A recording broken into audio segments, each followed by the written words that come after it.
Confessions of a Nuclear Warrior. My name is Claire Tomlinson. I was born and raised in Iowa. But my story has to do with when I left there, joined the Air Force, got put on a Titan II missile crew, 10-story, 10-megaton nuclear weapon system. Wound up pulling duty in Tucson, Arizona. Well, one night, as you probably guessed by now, yes, it's true, we received a message to launch every nuclear bomb we had at that time, and yes, it was a mistake. Now, I wrote the story. It was published in Hustler magazine, September issue 1984.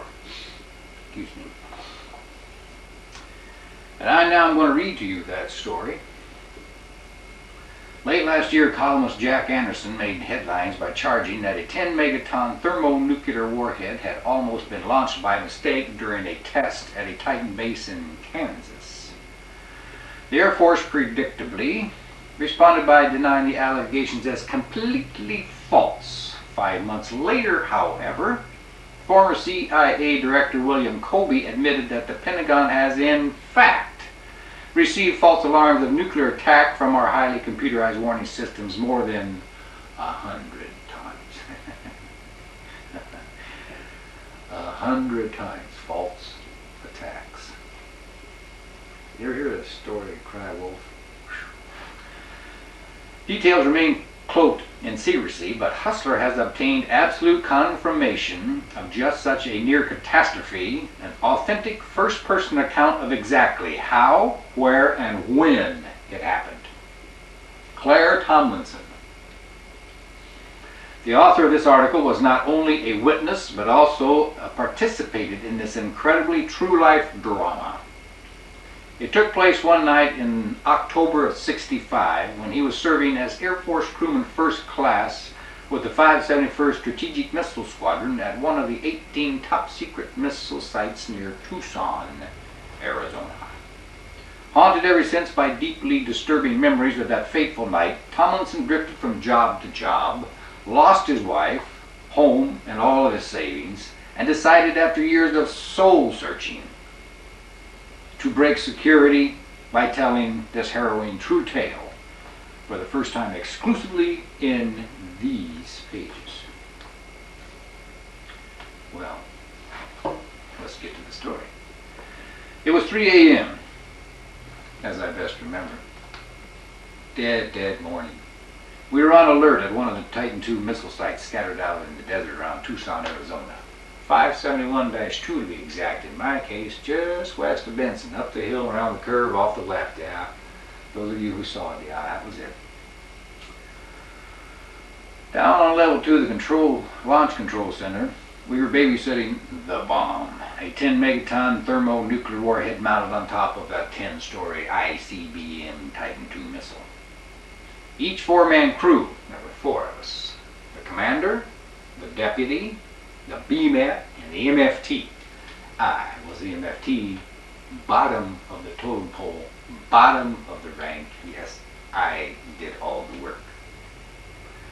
Each 4-man crew pulled 2 or 3 24-hour alerts a week. 2 or 3. That's 24 hours a shift. A lot of time. They were dull, boring, giant pains in the Yavolsky, during which we were responsible for 2 things. We had to keep the tons of electronics and on-site machinery in perfect working order, and we had to prepare to launch the missile if so ordered immediately, if not sooner. Thank God we never had to launch them, or of course it would mean that we had gone to war for the last time ever, and of course it would mean the end of everything and everybody.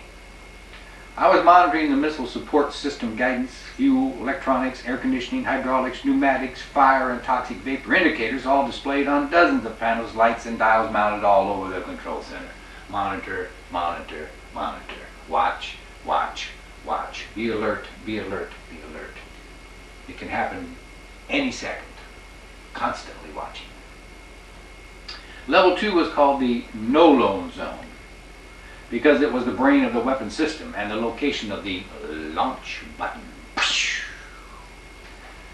For that reason, no one could ever be left alone there at any time. No. Nobody alone on level 2 of the control center. This was to make it impossible for any one person to launch the missile on his own without official military authorization to do so. As usual, the air conditioning was not working, so I was sitting there in my underwear, BVDs if I remember right, maybe it was Hanes, sweating profusely, blurry-eyed after 18 mind-numbing hours of watching the dials and listening to the electronic drone of the control center support gear and the missile guidance computer. The commander and sergeant upstairs asleep, rightfully so, well-deserved sleep shift. The deputy commander sat slumped forward in the command chair, sound asleep with his head on his hands at the control console, his launch key on a chain around his neck, looking somewhat ridiculous with a pistol strapped over his boxer shorts. He was completely exhausted from the wear and tear of alert after alert after alert, never getting enough time to rest in between before we saw ourselves coming and going on alerts. Didn't we just come in yesterday? We're going out tomorrow. The deputy was breaking the no sleeping on level 2 rule. But that's the first part of my confession. Nuclear warriors broke the rules all the time. We all slept on level 2. We did it every chance we got, while the missile stood ready in its underground silo, 275 feet away, with two 7,000-pound steel doors between us, just in case the missile blew up. Didn't want to blow up the crew too. Well, we were all monitoring and catching a little nap every now and then. Well, I was just about to drift off to sleep myself. You know, we used to drift off a lot. Couldn't help it, nothing else to do but sit there. On with the story. Well, I was just about ready to go to sleep there when the weird, high-pitched warble of the emergency war order signal began to sound its shrill warning.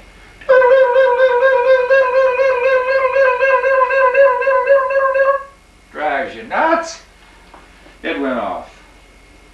The signal always meant a practice launch message designed to test us on our reaction time and performance efficiency as a missile crew. Then came a hollow voice over my earphones. Mole hole, this is Mother Sack with a blue -1. I repeat, mole hole, this is Mother Sack with a blue -1. I repeat, blue -1. Blue -1 was no practice code. It wasn't one of those endless exercises base command was always throwing at missile crews in the middle of the night to keep us on our toes. A blue -1 was a real emergency war order. The only time they had ever sent a blue -1 before, as far as I knew, was on a standby base of the year before when Kennedy was assassinated, the president. I yelled at the deputy, who was raising his head up off the launch controls, eyes wide from the rude awakening and screeching warning signal. Wake up! We've got a blue -1, I said, coming in. He blinked his eyes, reaching for the top secret code book. Roger, I hear it. I wasn't asleep, I was just resting my eyes. Wait a minute, did you say blue -1? Yeah, I shouted. He grabbed his headset and put it on. We both picked up our grease pens and began copying. Alpha, Foxtrot, Charlie, Zulu, Tango, Victor, Kilo, Lima, Bravo, Hotel.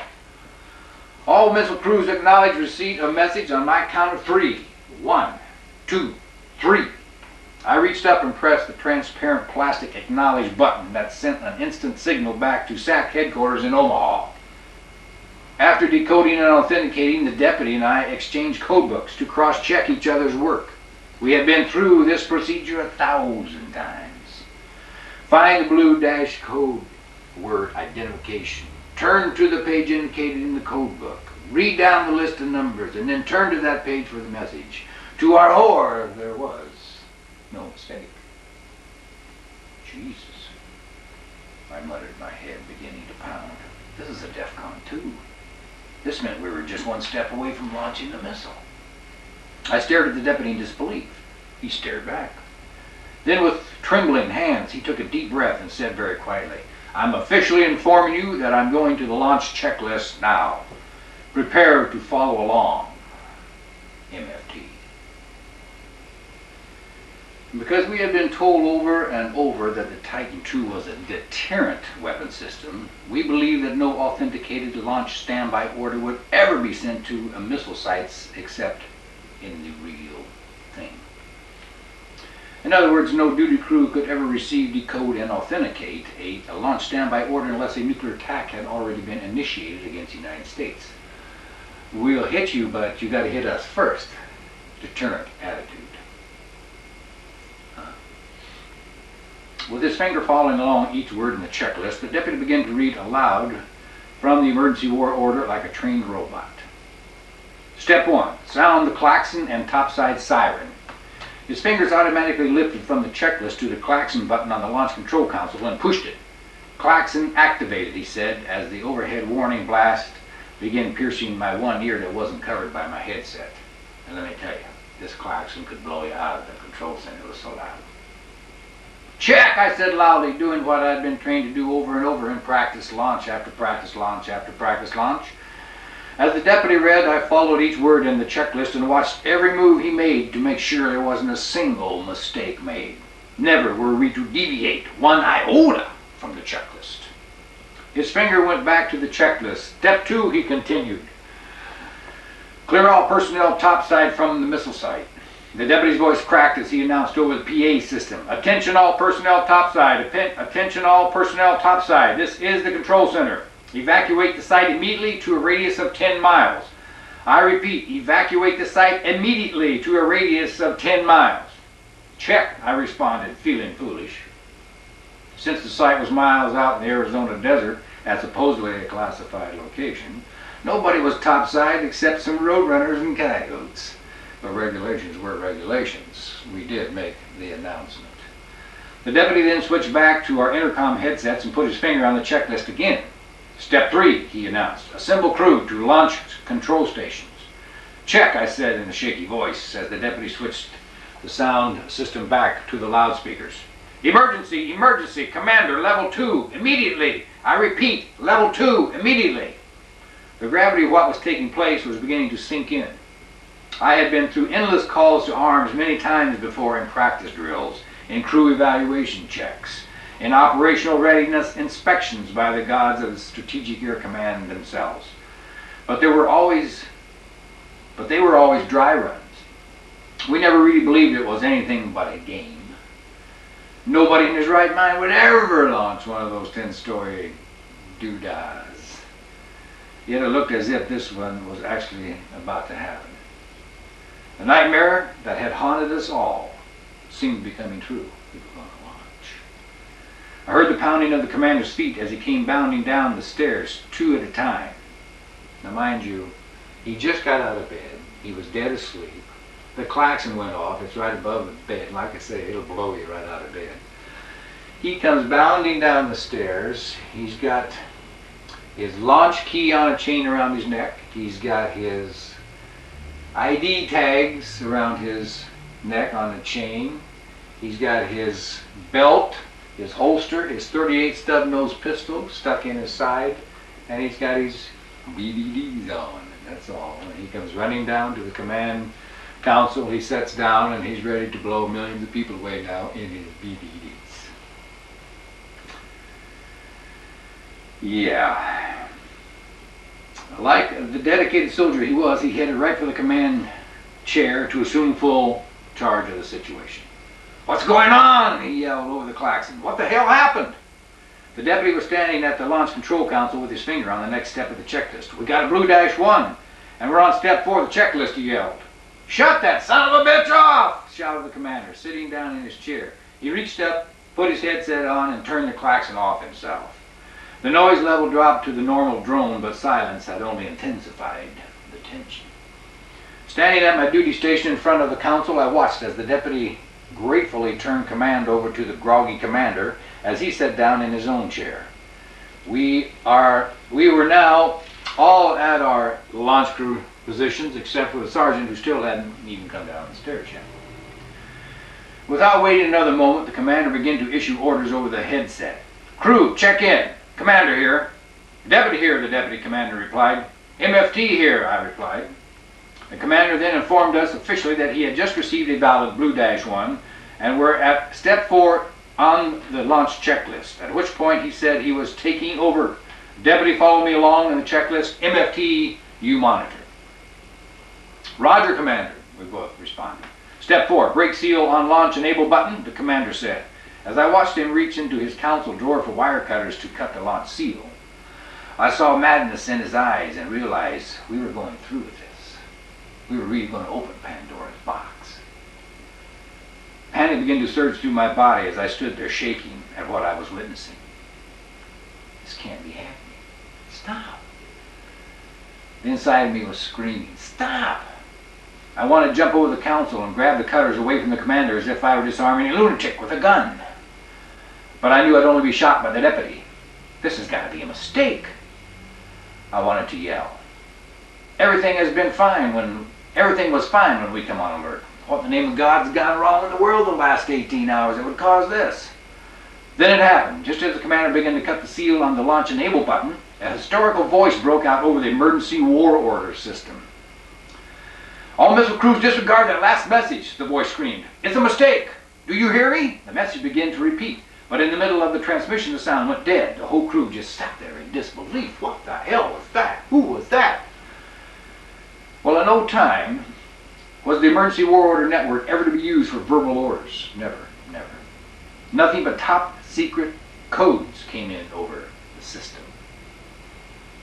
When we were all in top secret crypto school, it was drilled into us that the only legitimate authorization of aborting a launch countdown, in other words, the only way you can stop us once we started launching, was via a coded message direct from SAC headquarters in Omaha, Nebraska. We were told that if we ever got an authenticated launch message, which we just did, and if it was followed by someone ordering us verbally, which it was, to abort the launch procedure, we were to disregard the abort order at all costs because it would be the Russians trying to deceive us. Now give me a break. I'm a country boy from Iowa City. I'm sitting in this highly sophisticated top secret crypto class in the United States Air Force, and they tell me in that class that should we ever get an authenticated launch, that Ivan Sputnik will be out there listening on his little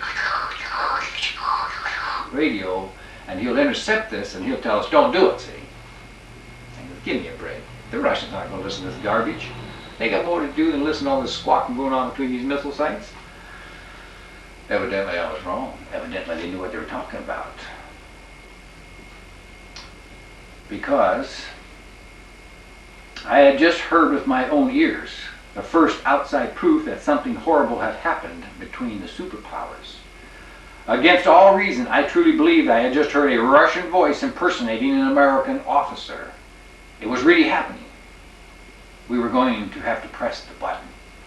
Rivers of adrenaline began to flow through me. My chest was pounding. If it goes, we all go.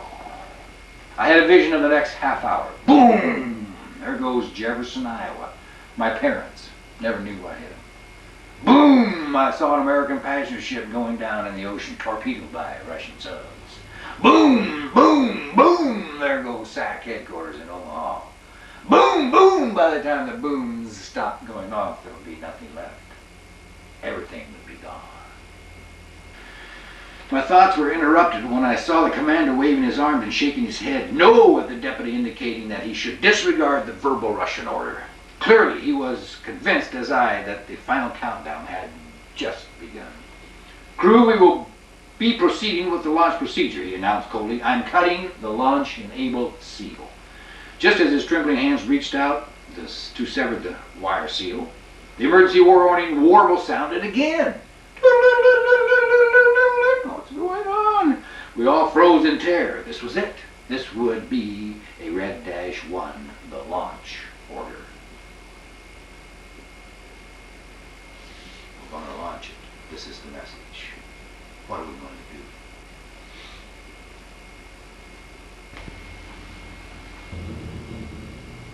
The commander dropped the wire cutters and grabbed his code book. The deputy reached for his. They started to copy this new message that was coming in over the emergency war order system. The voice on the final message was strong and professional.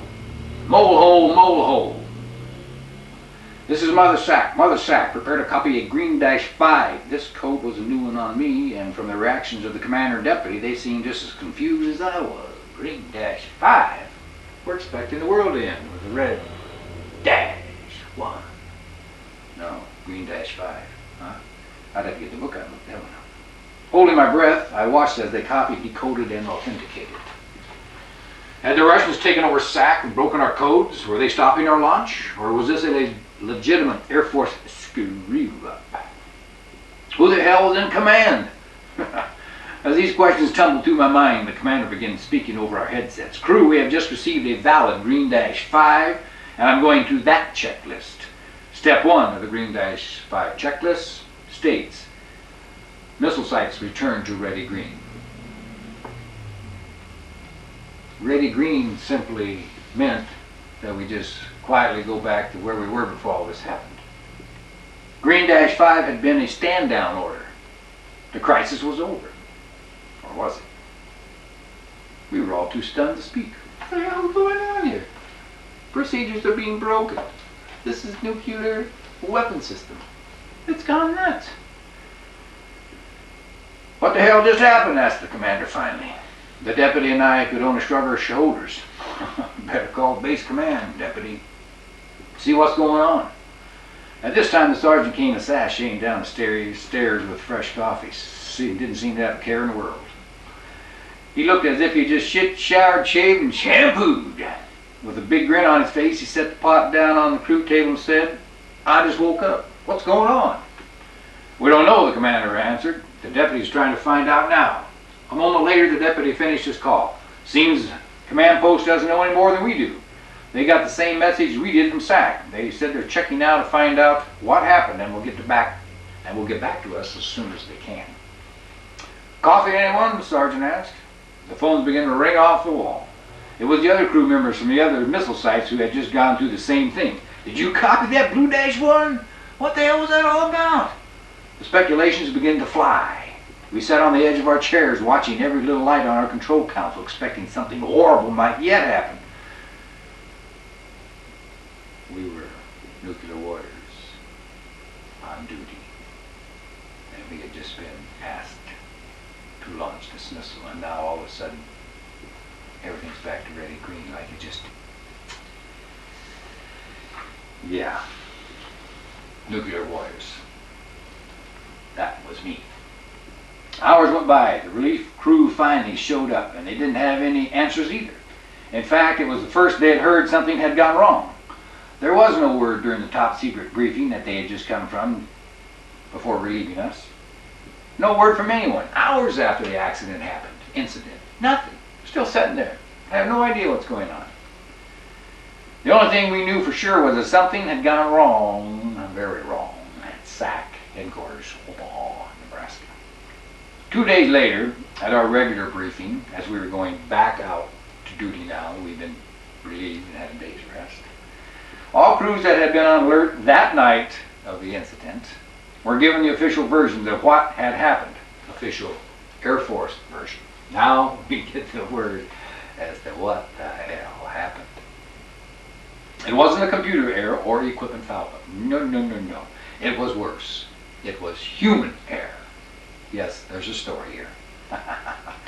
It seemed there was this colonel in charge of the emergency war order system up in Omaha, Nebraska. He had this friend, this major in the Air Force, who was in Germany, I believe. So he went through the procedure to get his friend transferred from Germany to Omaha, SAC headquarters, his outfit. He could work for him. And the families knew each other well, so the families would be once again reunited and having fun in the service. Well, he told that major to meet him at 3 a.m. Why such ungodly hour? I have no idea. At the headquarters of the emergency war order when he reached the mainland from Germany. So the major showed up at the emergency order room. The colonel took him in the room, and the colonel introduced him to the major on duty, who was over here at the primary council where all these war orders went out, and he had his display of all the messages he was to give on the board. And at that time was on active duty. Now on this side of the room was the alternate council, that should something go wrong with the primary council, they will still have an activated system to back it up. Therefore, instant communication all over the world, all the time, to these nuclear bombs. And B-52s on top of missiles. They're all over the world, scattered all over the world. So, after introducing the two majors, he takes the colonel, a hot one, off the board, takes the new major over to the alternate council, sets him down. He says, now look, I want you to read this message. It's a hot one. I want you to see what a hot one is like. I'll run the panel. I'll run the controls. You'll learn how to do that later, but here's what your job's going to be. You read this message. Here, I'll lay it out in front of you. Read it verbatim. I'll control the council.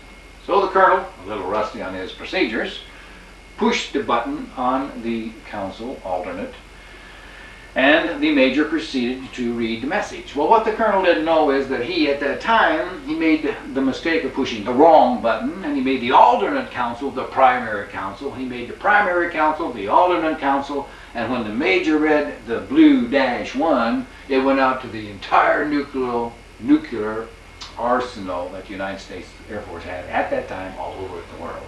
And yes, my missile site was one of them. I was on duty that night. I received it. So after the acknowledge board at SAC headquarters lighted up after this major read this blue -1, the acknowledge board of all these missile sites just lit up like a Christmas tree. Well, you can imagine what that colonel, what the hell? He had activated this message to go out on the alternate. The major over here, realizing what had happened, began to correct the situation immediately. But in the meantime, the colonel, realizing he had screwed up horribly, grabs the microphone and says, all missile crews disregard last message, it's a mistake. No, colonel, can't do that. See, it wasn't the Russian who was hollering, it was the colonel who was hollering over the microphone. They had predicted this mistake would happen so often that they created it and performed it themselves. Human error. So the major over here, realizing what had happened, had the good sense, whoever this major was, saved the world, whoever this major was. He had presence of mind enough to switch the primary council back on the line, get the proper message to counteract the blue -1, and he's the one who sent us the message that we got to go back to ready green as opposed to launch the missile. Minor detail, right? I mean, just a small breaking point here in history of mankind. After the briefing, we went back out on alert at the missile site. This is after the Air Force had told us what happened at the briefing that morning. We was going back out on missile duty that day. Well, the commander assembled us at the crew table to review how we had handled the crisis. He said he was impressed that this grave error had been safely corrected. Then he asked us never to tell what had taken place because of the bad publicity it would give the Air Force. Bad publicity. Bad publicity. I yelled, what if the colonel had picked up a red -1, a launch order? What if the deputy major on duty didn't have the sense to do what he did to save us? What ifs don't matter, the commander replied coolly. What was done, it's over with, forget it. Well, I can tell you what would happen. Nobody be reading these words. Nobody be here, period. If we went through with the launch that night, everything would have been annihilated by mistake. I can tell you that the worst part of this confession is the last. Nothing has changed since then. There's still missiles out there with missile men pulling duty every day. And the worst part of this confession, the really worst part of this confession is I would have done it. I would have done it. I didn't know it was a mistake. Didn't make any difference. We were trained just to react, not to ask. So that's my worst confession. I would have done it. They had me. I would have done it. So now what do I do? Well, nothing's changed since then, except the missiles are smaller, faster, more powerful, and deadlier. Pressure on the crews as the missiles get newer and trickier is even worse. Drinking on the job is a real problem with the United States as well as the Russian crewmen. We have 33,000 nuclear warheads now. The Russians have just as many. But change. There is no crisis communication center between the two superpowers to prevent all-out war in case of an accidental launch. This was written back in the Brezhnev era. Things have changed for the better. Now, unless you served in the nuclear madhouse and gone out and touched that smooth silver missile and looked up at the bomb and sensed its awesome destructive power, you can't realize just how dead you really are and don't know it. Once you babysat the bomb, the reality of nuclear annihilation by accident or by design seems so close every minute of every day that it surprises me that we've lasted this long. Each night of my life, since that outrageously terrible experience of almost launching a missile by mistake and blowing the world up, I awake in a cold, sweaty terror. From the same nightmare back in the hole praying for sanity and salvation as we were headed for the Battle of Armageddon. Go to sleep at night. Relax. The more I get this poetry written and these songs sung and this story told, the better I can breathe off my chest. But I must let everybody know. No human being can retain his sanity, let alone be trusted to perform under the pressure of being the one who must push the button to end the world. Yet never must the task be placed in other than human hands. For anyone who's ever been in the service knows the military machines and electronics have a way of getting away from you. In the modern world of automation, so what would you think of somebody who launched a missile accidentally? Oops. Sorry, I didn't mean to. I was just following orders. The truth is, only those who have stood in the valley of the shadow of the missile can understand. None of us who felt the future die inside us that night will ever sleep in peace until all the nuclear missiles in the world are gone.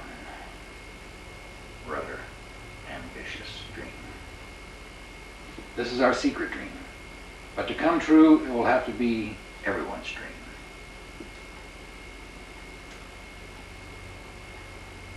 And now, let me wrap this up for you.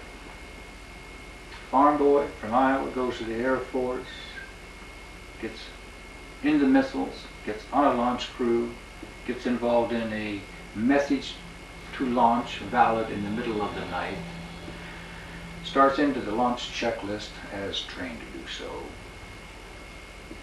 as ordered to do so. The crew assembles in the middle of this emergency, continues the procedure of handling the emergency.